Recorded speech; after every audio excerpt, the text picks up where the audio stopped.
អ្នកបានចំណាយពេលរាប់សប្តាហ៍ដើម្បីសរសេរផែនការអាជីវកម្មមួយដែលមានកម្រាស់50ទំព័រ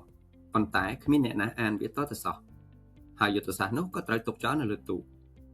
វាពិតជានឿយហត់ណាស់មែនទេរវាងផែនការអាជីវកម្មបែបប្រពៃណី50ទំព័រនិងផែនការអាជីវកម្មបែបថ្មីខ្លីៗតើអ្នកនឹងជ្រើសរើសយកមួយណារឿងនេះកើតឡើងដោយសារតែផែនការបែបប្រពៃណីត្រូវមានព័ត៌មានច្រើនចំណាយពេលសរសេរច្រើនមានភាពស្មុគស្មាញខ្វះភាពបត់បែនហើយបង្កឲ្យមានភាពតានតឹងនិងច្របូកច្របល់សម្រាប់អ្នកចាប់ផ្ដើមអាជីវកម្មថ្មីថ្មោងប៉ុន្តែថ្ងៃនេះយើងនឹងណែនាំលោកអ្នកនៅផែនការអាជីវកម្មត្រឹមមួយទំព័រប៉ុណ្ណោះដែលអនុញ្ញាតឲ្យអ្នកចាប់ផ្ដើមអាជីវកម្មថ្មីរបស់អ្នកបានលឿននិងបត់បែនទាន់សភាពការហើយវាតម្រូវត្រឹមតែក្រដាស់មួយសន្លឹកប៉ុណ្ណោះសូមស្វាគមន៍មកកាន់ Rural Lab សារជាថ្មីហើយសូមស្វាគមន៍មកកាន់ផែនការអាជីវកម្មខ្លី Canvas ឬហៅថា Business Model Canvas នេះគឺជាផែនការអាជីវកម្ម Canvas អ្នកអាចរៀនមើលផែនការអាជីវកម្មមួយនេះជា3ផ្នែកផ្នែកខាងស្ដាំផ្នែកខាងឆ្វេងនិងផ្នែកកណ្ដាលឬស្ពានផ្នែកខាងស្ដាំគឺជាអ្វីៗគ្រប់យ៉ាងដែលទាក់ទងនឹងអតិថិជនគោលដៅនៃអាជីវកម្មថ្មីរបស់អ្នកឬភ្ញៀវរបស់អ្នកក្នុងផ្នែកនេះមានដូចជាអតិថិជនគោលដៅការទំនាក់ទំនងជាមួយអតិថិជនគោលដៅច្រកផ្សព្វផ្សាយ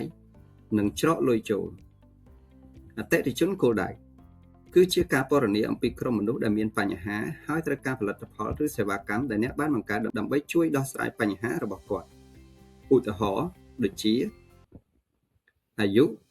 ប្រាក់ចំណូលទីកន្លែងរស់នៅជាដើមទំនាក់ទំនងជាមួយអតិថិជនគោលដៅគឺជាផ្លូវអារម្មណ៍ឬបទពិសោធន៍ដែលអ្នកចង់ឲ្យអតិថិជនគោលដៅរបស់អ្នកទទួលបានពីផលិតផលឬសេវាកម្មរបស់អ្នកឧទាហរណ៍រហ័សគឺជាបទពិសោធន៍មួយដែលក្រុមហ៊ុនដឹកជញ្ជូនភាគច្រើនផ្ដល់ជូនអតិថិជនរបស់គេច្រកផ្សព្វផ្សាយគឺជាមធ្យោបាយដែលអ្នកនឹងប្រើដើម្បីបញ្ជូនព័ត៌មានអំពីផលិតផលឬសេវាកម្មរបស់អ្នកឲ្យអតិថិជនគោលដៅរបស់អ្នកស្គាល់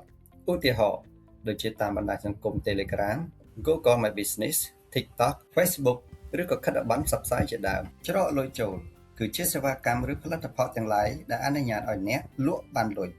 ឥឡូវយើងមកមើលផ្នែកខាងឆ្វេងម្ដងផ្នែកខាងឆ្វេងមានធាតុដូចជាដៃគូគន្លឹះសកម្មភាពគន្លឹះធនធានគន្លឹះនិងរចនាសម្ព័ន្ធថ្លៃដើមដៃគូគន្លឹះគឺជាបណ្ដាញអ្នកផ្គត់ផ្គង់ឬអ្នកសហការខាងក្រៅដែលជួយឲ្យអាជីវកម្មរបស់អ្នកដំណើរការបានឧទាហរណ៍ដូចជានៅក្នុងវិស័យដឹកជញ្ជូនដៃគូគន្លឹះសំខាន់របស់ពួកគេគឺ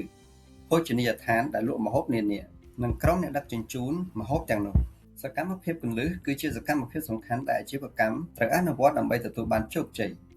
ឧទាហរណ៍នៅក្នុងវិស័យដឹកជញ្ជូនម្ហូបអាហារសកម្មភាពគន្លឹះមានដូចជាការបង្កើត app ការជ្រើសរើសអ្នកដឹកម្ហូបនិងការផ្សព្វផ្សាយជាដើមធនធានគន្លឹះគឺសំដៅទៅលើទ្រព្យសកម្មសំខាន់ៗដែលអាជីវកម្មត្រូវការដើម្បីដំណើរការក្នុងនោះឧទាហរណ៍មានដូចជាទីតាំងឬអគារផ្នែកធនធានមនុស្សឬផ្នែកហិរញ្ញវត្ថុជាដើមរចនាសម្ព័ន្ធថ្លៃដើមគឺជាខ្ទង់ចំណាយជាទឹកប្រាក់ទាំងអស់ដែលកើតឡើងដើម្បីដំណើរការអាជីវកម្មដូចជាថ្លៃជួលប្រាក់ខែបុគ្គលិកទឹកភ្លើងនិងបច្ចេកវិទ្យាផ្សេងៗជាដើមផ្នែកកណ្ដាលឬស្ពានចម្លងផ្នែកនេះយើងស្គាល់វាថាជាគុណតម្លៃស្នូលនៃអាជីវកម្មឬជាភាសាអង់គ្លេសគឺ value proposition វាគឺជាសមត្ថភាពទៅតភ្ជាប់រវាងផ្នែកខាងស្ដាំទៅខាងឆ្វេងឬផ្សារភ្ជាប់រវាងផលិតផលឬសេវាកម្មរបស់អាជីវកម្មទៅនឹងអតិថិជនគោលដៅ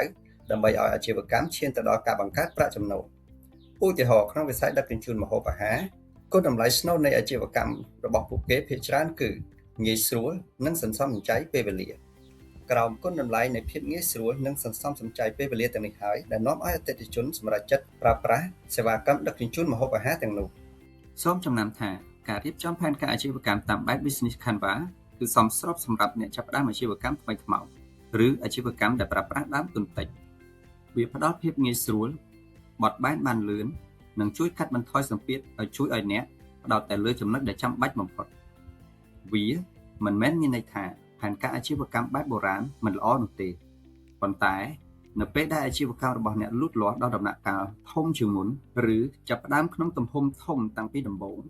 ពេលនោះអ្នកពិតប្រាកដត្រូវការផែនការអាជីវកម្មពេញលេញនិងមានលក្ខណៈអាជីពតើអ្នកយល់យ៉ាងណាដែរចំពោះផែនការអាជីវកម្ម Canvas សូមខមមិនខាងក្រោមវគ្គបន្ទាប់យើងនឹងរៀនធ្វើផែនការអាជីវកម្មនេះដោយប្រើឧទាហរណ៍ជាក់ស្ដែងបើចង់សាកល្បងធ្វើតេស្តថាអ្នករៀនបានអ្វីខ្លះពីវីដេអូមួយនេះសូមចុច link ធ្វើតេស្តខាងក្រោមហើយកុំភ្លេចជួយ subscribe ម្នាក់មួយផង